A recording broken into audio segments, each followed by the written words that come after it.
One of the unique features of Eldfall Chronicles Northern Wind is its adaptation of skirmish game rule into solo and co-op playable adventure board game. Basing on the Magic the Gathering game designer Mark Rosewater's variance and choice game declassification, I would call Northern Wind combat system as high choice, high variance. In fact, as a board gamer, I would even call ultra high choice game. What does this mean to us as a player, especially for those of us who have never played skirmish game? Personally, I'm ecstatic about it, but even if you disagree with my conclusion, I hope this video will aid you to look at Eldfall Chronicles Northern Wind combat system a bit more deeply and hope you can come up with your own conclusion about the game's combat system, whether it's your style or not. Let's get started.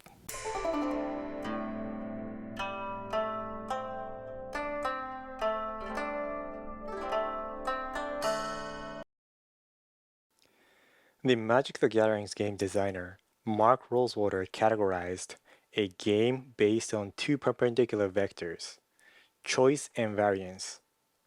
Variance in game refers to the amount of potential to play differently each time when it's played.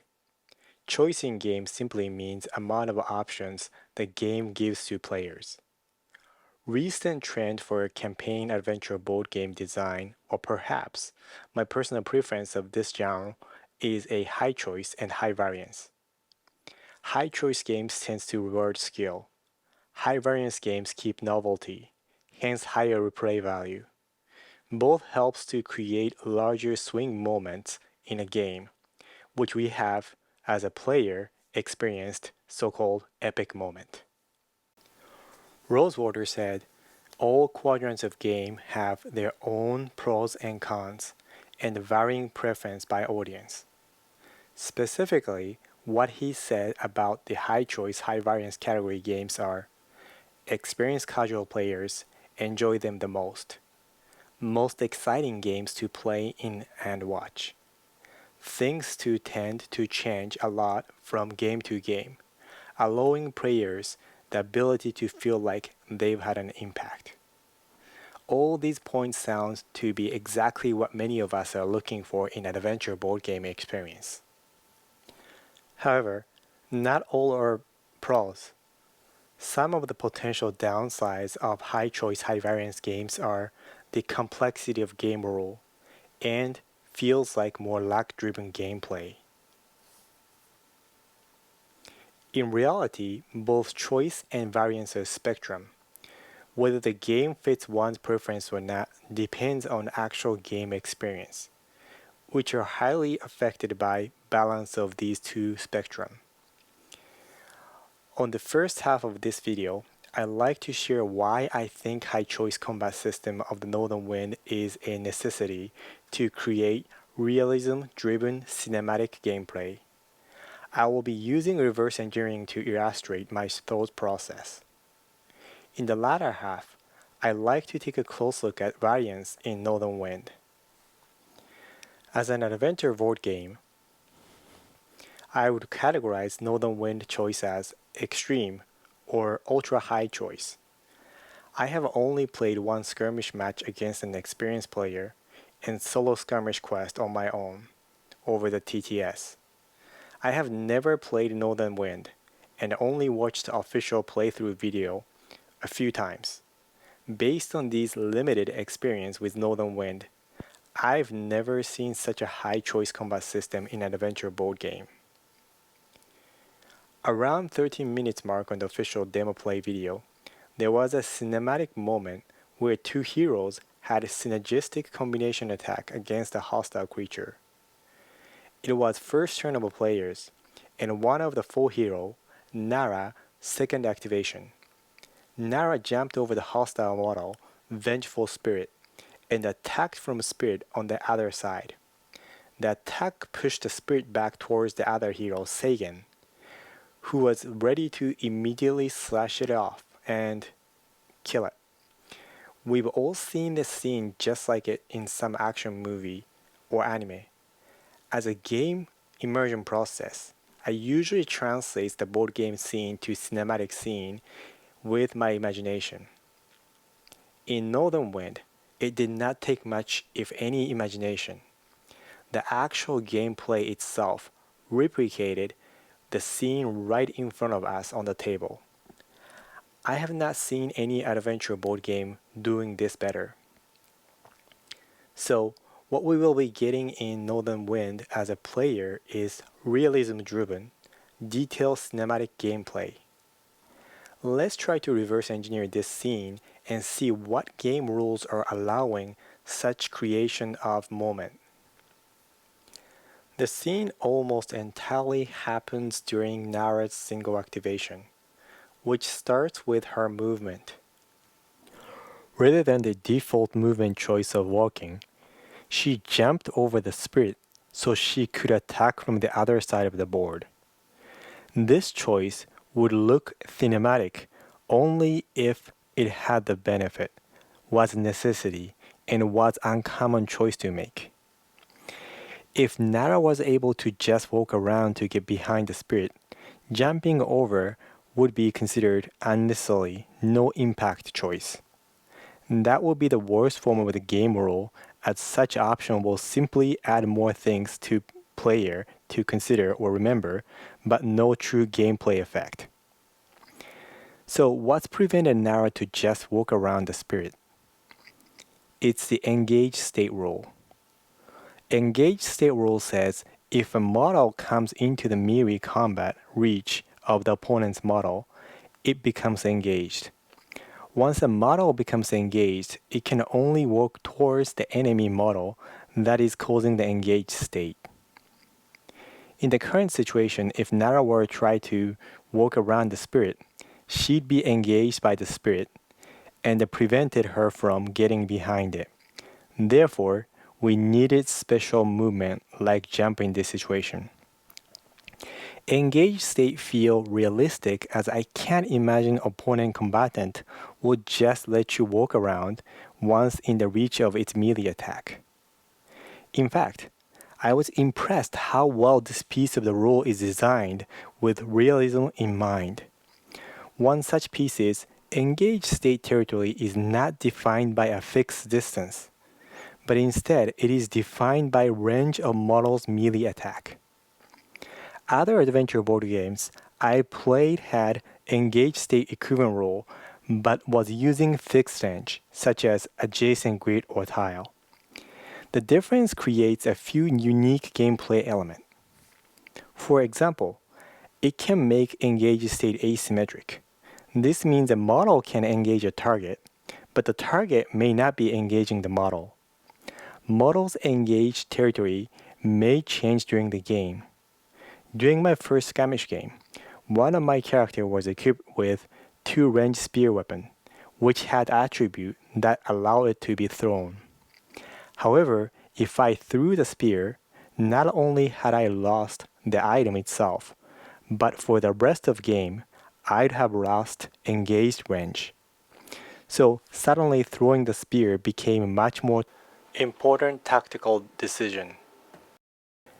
If there wasn't any benefit of going over to the other side of a spirit, it would have been just a gimmick and no gameplay reason to jump.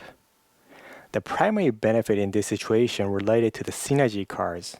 These are new card type introduced in Northern Wind. Nara's synergy card allowed her melee attack to gain knockback effect on hit. For this synergy card effect to trigger, she had to move at least 2 sections during the given activation sequence. Also, the knockback effect is directional, so the key was pushing the spirit towards the Seigen. Thus, Nara had to be on the other side of the spirit. Lastly, jumping over the enemy and getting behind it had to be an uncommon practice. If it wasn't an automatic default choice, it would not create a memorable moment. Jump is one of a movement choice any model can perform. In Northern Wind, jump movement lets you skip over one section rather than calculated based on speed value as in skirmish version. Jump is a special type of movement and choosing it will consume entire activation sequence. Although regular jump is useful in situations like avoiding negative effect tile while traveling, the regular jump option would not have worked in current situation for a couple reasons. First, Nara was 2 sections away, so jump does not have enough distance. Second, if she used regular jump, she would not have been able to attack this turn. Nara's activation felt thematic and cinematic because of her leap ability. Leap allowed her to jump 2 full sections while still allowing her to declare attack action in a single activation sequence. Action and reaction mechanics is one of the main sales points of Eldfall Chronicles series. This will allow non-active turn player or hostile models to perform choice-driven reactions before activated model action resolution. This makes the game feel dynamic, interactive, and realistic. Common choice for that reaction are dodging and attack back to initiate confrontation. Just like in the active role, reactive role will use activation point to react. So its choice involve timing of reaction as well. This system feels realistic because I envision combatants to have high enough reflex to react to each other rather than just stand and watch while being attacked. This mechanics adds entirely new layer of tactical decision to the game. So, in Northern Wind, every hostile character has their own AI that specifies the action and the reaction of the model. Since the current scene is taking place during player's turn, the spirit follows its reactive AI. Although in demo, Vengeful Spirit attacked back the Naras with developers turning Nara 180 degrees before the resolution of her attack. I have verified with developers on the official Discord channel that positioning Naras behind the spirit in current scene should have allowed her to perform blind spot attack against it. This means the spirit should have not line of sight against Nara, and therefore it was supposed to dodge rather than attack back. In Northern Wind, line of sight of a model is limited to 180 degrees front arc. This simple, realism-based line of sight has many gameplay mechanics, otherwise may not be possible. Given default line of sight having orientation, the game fully supports cinematic blind spot attack concept. While a model can't attack when there is no line of sight to target, it can still perform dodge. However, blind dodge success rate is half of the regular dodge. Also, this line of sight design allows creation of keyword such as vigilance, which confers 300 degrees of line of sight. The game even have another layer of line of sight, so-called awareness. This represents non-visual sense of surroundings. With this, developers have a whole new dimension of design space, allowing creation of game mechanics such as surprise attack, shroud, and stealth.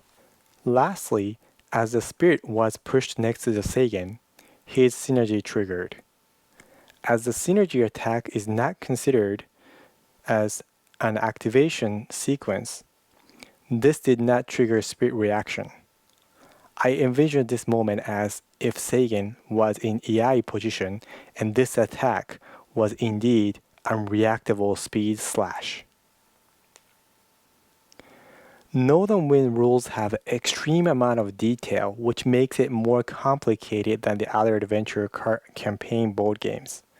However, such fine detail of the game rule allows the game to create more natural, realistic, cinematic gameplay. Now, let's take a look at second vector of the game, the variance. The main benefit of high variance in the adventure board game is replayability. Also, being solo or co-op nature of the game, Luck factor helps to create wider swings in the game, which translates into the source of epic moment. The game variance can be implemented in multiple ways. Specifically, I like to look at the following 4 types of variance in adventure board games: playstyle, enemy, quest, and action. In Eldfall, playstyle variance refers to how differently each hero or a party of heroes play. Creating thematic playstyle variance has been developers' fundamental game design goal since the skirmish version. I consider playstyle variance as one of the strengths in Northern Wind. There are many aspects of the game readily supporting unique playstyle for each hero. Every model in the Eldfall have at least one class. Every class adds thematic effect. For example, Tharos being rogue, it gains 3 times more likelihood of rolling a critical hit. Alchemist class part allows him to replenish consumables. Both feel thematically concordant to the class and look tactically impactful. In Eldfall, there are 19 classes within the game. However, the most character-defining element of the game design is the combination of extensive list of abilities. In Northern Wind, each enemy model will have their own model profile and AI cards. I counted total 23 unique hostile in Northern Wind, 8 in original core box, 6 across 2 expansion boxes, and 9 so far added as stretch goals. As one of a stretch goal, every enemy should now have 2 versions of model profile and AI cards. Since model profile and AI combination are not fixed, this should expand number of enemy variation by factor of 4. So, we will be looking at 23 times 4, 92 types of enemies in this game. And this number does not include the first edition models, which will receive their own Northern Wind compatible model profile in the AI if you're looking for more variation. Keeping each quest feel unique is an important part of the design. Besides enemy model variation, each quest could have different objectives. Quest-specific rules, modular tile, are all design space developer can utilize to achieve that. For instance, Demo Quest had a specific rule where players had to reach the last encounter by 5th round. During Q&A session, developers have confirmed not all quest objectives are hack and slash. At first, I was a bit skeptical about developers' decision of not implementing monster AI deck in Northern Wind, as seen in the other games. However, as I learn more about instant deck system, my interest and hope about the system is growing. In Northern Wind, at the beginning of each hostile turn, one instant card will be drawn from what's called instant deck. These cards introduce random element in a quest. So far, demo play showed instant card that spawn new enemy from tail end of the party, healing heroes' health points, and some with effect ask you to draw more than one instant card. I now start thinking instant deck system allows separation of skill-driven play by predictable hostile AI from random luck factor controlled by instant deck. In fact, developers said instant deck content may change between quests. One mechanic in Northern Wind that could be utilized for quest variants is time system. In Northern Wind, a day is divided into 4 phases. I surmise some quest could change its setup and or difficulty based on the time of the day you are entering the quest. The main swing element of the game comes from heavily dice-driven game system. Most of the actions in Eldfall series require dice rolls to determine whether the selected actions succeed or not. In Eldfall series, majority of dice rolls inflicting damage to target model will fail.